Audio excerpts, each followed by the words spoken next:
Fala pessoal, como vocês estão? Vinicius do canal Footstats aqui para mais um dia do nosso desafio, sétimo dia do nosso desafio, jogos desta sexta-feira, dia 23 de janeiro de 2026.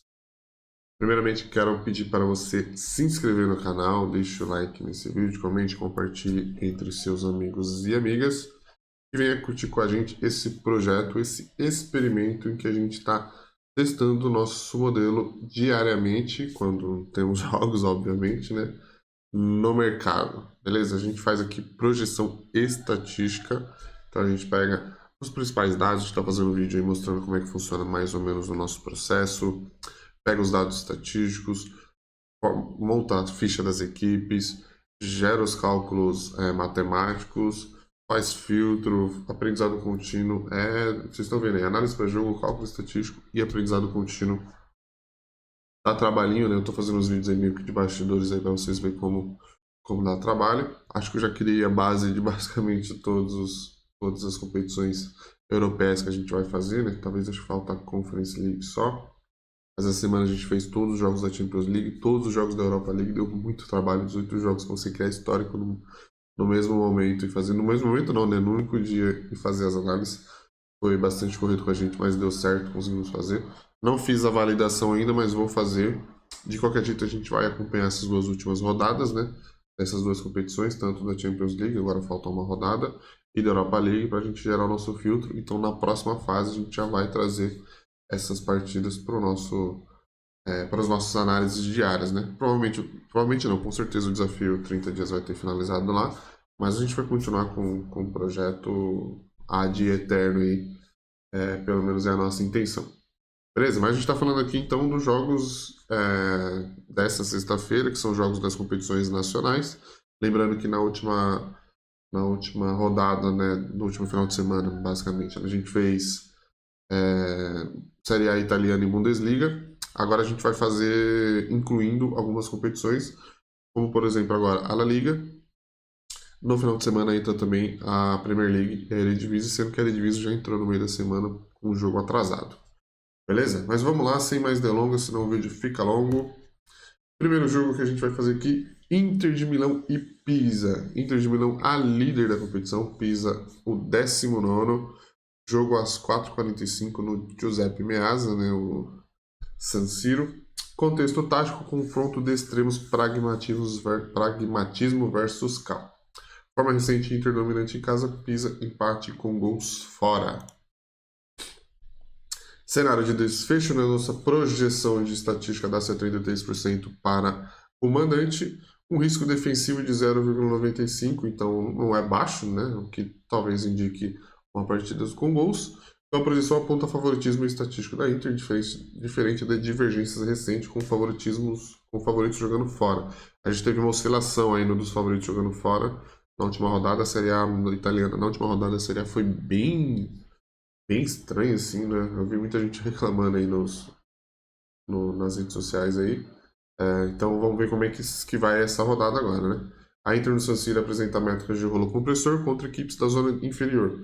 O histórico valida a probabilidade de resultado contra o Z3, exemplo 2-0 contra o Parma. Fator agente do caos, o Pisa agora, né, falando exatamente dele. A gente tem um gráfico aí mostrando como ele sofre nos jogos de volume, né, principalmente escanteios.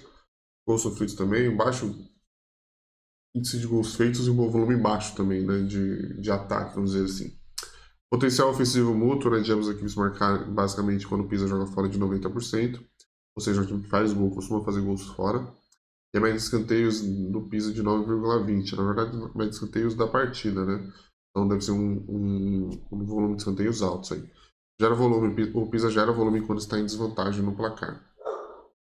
O filtro de sessão, acho que já é comum nosso, né? A gente até traz em algumas partidas. No jogo da Eredivisie, por exemplo, acabou respeitando a projeção, né? Mas a gente está evitando, né, a pressão inicial, que é o escanteio aos primeiros 10 minutos. Apesar da estatística de 99% do guia, que eu já disse, a gente usa uma base estatística excelente, mas eu acho que esse dado deles não tá correto. Acho que eles não atualizam. De qualquer jeito, nós estamos atualizando, né? A volatilidade histórica recente sugere projeção de capital neste mercado. Então, por exemplo, não bateu no jogo do Milan, né? Identificamos uma oportunidade no handicap de escanteios do visitante. Eu já fiz esse teste, está na linha de mais 4. Então acho que é uma probabilidade ok, viu? O Pisa atua como agente do caos, elevando seu índice de pressão quando busca reagir a placar. Então ele está considerando que a Inter é grande favorita, né? Mas que o Pisa deve dar uma resposta aí pelo menos em volume durante a partida. O cenário, né, do Tática, né, que é a nossa inteligência artificial, nossa inteligência não, né, não que é inteligência, nosso experimento, a gente deu o nome dele de Tática AI. Matematicamente, estamos diante de uma simetria clássica. A Inter controla o território, o XG de 1,97, então gols esperados 1,97, praticamente 2, mas o Pisa não aceita a passividade. O modelo sugere que a Inter construa o resultado com naturalidade, enquanto o Pisa, forçado a sair para o jogo, deve contribuir significativamente para as métricas de volume e escanteios, e possivelmente furar o bloqueio defensivo ao menos uma vez. É o que ele está considerando aí para essa partida. Bem interessante esses dados, vamos ver se a projeção se mantém. Próxima partida, São Paulo e Hamburgo. São Paulo é o 18º, o último colocado, Hamburgo é o 14º. Jogo no Millentor Stadium, às 4h30. Contexto tático, no Nordderby, o padrão do mandante desesperado. Forma recente do São Paulo, vida ou morte, e o Hamburgo tem uma ineficiência como visitante. Vantagem comparativa e fator casa, o São Paulo faz pelo menos 2 gols jogando em casa. Tem pelo menos 2 gols, né? Não faz. Tem pelo menos 2 gols jogando em casa em 86% dos jogos. E o Hamburgo perde geralmente 75% dos seus jogos em casa. O Hamburgo não ganhou fora de casa. A gente está vendo aí o gráfico do Hamburgo. O cenário validado é o São Paulo com vantagem competitiva inicial. Ele dá ali o handicap mais 0,5. O histórico prova que o fator desespero em clássicos protege o mandante. Adicionalmente, o mercado de índice de gols ativos, ou seja, o mais de um gol por partida, oferece margem de segurança superior ao mais de 2 gols por partida, né? Mitigando riscos de variância. Então é uma proteção, a gente sendo um pouquinho conservador nessa ideia. Comentário do analista, né, do Tática AI: em clássicos onde a técnica se nivela pela atenção, os dados de eficiência visitante do Hamburgo, não venceu no jogo fora de casa, são gritantes. O algoritmo identifica uma clara vantagem competitiva para o São Paulo, sustentada pela necessidade de sobrevivência na liga. O volume de gols esperado supera a linha de mais de um gol em 82% das simulações, indicando um jogo onde a defesa do Hamburgo deve ceder oportunidades. E o último jogo, mas o nosso primeiro jogo da La Liga, Levante e Elche, jogo às 5 horas no estádio Cidade de Valência. Levante é o 19º, Elche é o 8º. Contexto tático, volume e necessidade, a luta contra o Z4, luta do Levante aí, né? Expectativa de rede e pressão territorial. O Levante, jogando em casa, sempre tem 2 gols, pelo menos 2 gols por partida. Escanteios, em média, mais de 10 escanteios por partida. 11, né? 11 escanteios ali a média de partida. Estava lendo o dado, sendo que eu estava no gráfico ali. Validamos a entrada, né, de tendência de jogo movimentado, ou seja, pelo menos 2 gols na partida, apoiada pelo índice de 100% do Levante em casa e sua vulnerabilidade defensiva. Secundariamente, o índice de pressão elevado, escanteios totais acima da linha de 8, alinha-se à necessidade do mandante de agredir. Então ele considera uma linha conservadora ali na linha de 8, né? Dá até para quem quiser arriscar ir um pouquinho mais. Filtros de exclusão: evitar o índice disciplinar, os cartões. O mercado tem apresentado alta volatilidade e não respeita a lógica de jogos tensos. Recentemente, Cremonese e Verona, ele não está falando do jogo da... Vou até explicar isso aqui, porque eu falar, Cremonese e Verona no jogo da La Liga. Eu vou explicar isso porque a gente está fazendo 2 filtros agora para as nossas projeções, né? A gente faz um filtro da competição e faz um filtro do nosso histórico, de todas as nossas entradas.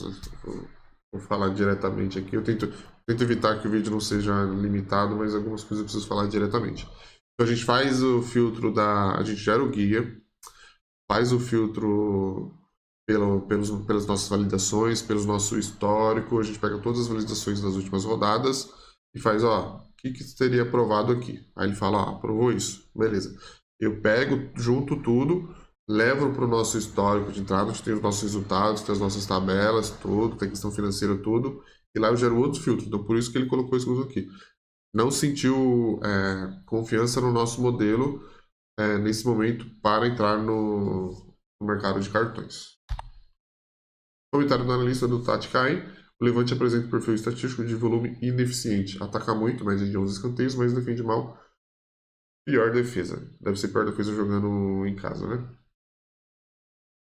É isso. Isso cria o ecossistema perfeito para a validação de métricas de gols e escanteios. O dado de 100% de jogos com mais de 1,5 gol no estádio do Levante é um indicador de solidez rara em ligas competitivas. Não deve estar uma probabilidade alta, né? Não deve estar um valor considerável, mas talvez tenha uma oportunidade aí. Então, Inter e Pisa, a gente usa os cenários principais, né? Projeção de vitória da Inter. O secundário, projeção de visitante com cobertura de cantos, que é o handicap mais escanteio. Ele está na linha, já disse, está na linha de 4 escanteios. Evitar escanteios nos primeiros 10 minutos, a gente cortou esse mercado. Volta em algumas ligas, mas geralmente a gente corta, né? São Paulo e Hamburgo, cenário projetado mandante com proteção, né? Mais meio. Cenário secundário, o índice de gols ativo, então pelo menos 2 gols na partida, e evitar pelo menos 3 gols agressivo. Levante e Elche, nosso primeiro jogo da La Liga, tendência de jogo movimentado, a mesma ideia de pelo menos 2 gols na partida, índice de expressão de estar considerando pelo menos 9 escanteios na partida e evitar cartões para ter uma volatilidade nas nossas projeções. É isso, pessoal. Análise finalizada, mantenha disciplina na gestão, baseado 100% em dados, sem achismo, sem opinião. Beleza? Esses foram os jogos da sexta-feira. Jogos de sábado serão 22 jogos. Então, sábado vai ser animado, porque vou ter que ver como eu vou fazer esses vídeos. 27, vou ter que dividir as partes. 22, né? Eu vou ter que dividir em várias apresentações, juntar algumas apresentações. E o vídeo vai ficar bem grande, né? Vai ficar gigante aí. Isso tudo que vai entrar Premier League, vai entrar Eredivisie, além dessas 3 competições que a gente fez hoje. Então eu vou ver como é que eu vou estruturar isso. Provavelmente o vídeo deve chegar hoje à noite aí pra vocês. Eu vou conseguir gravar à noite. Vai gravar, editar e subir. Já deve chegar mais ou menos aí no finzinho da noite. Beleza? Esses são os vídeos dessa sexta-feira. Se você curte essa ideia de fazer uma análise 100% baseada em dados, cálculo probabilístico, estatístico, matemático, sem opinião, sem subjetividade, inscreva-se no canal, deixa o like nesse vídeo, comente, compartilhe com a galera, vem com a gente nesse projeto, a gente tá bem animado. Espero ainda falando sobre a rodada, espero uma pequena oscilação, que a gente está trazendo 3 ligas que a gente não fez essa análise geral, mas pelo menos na Bundesliga e na Série A espero um desempenho melhor do nosso modelo. Beleza, pessoal? É isso. Valeu e até a próxima.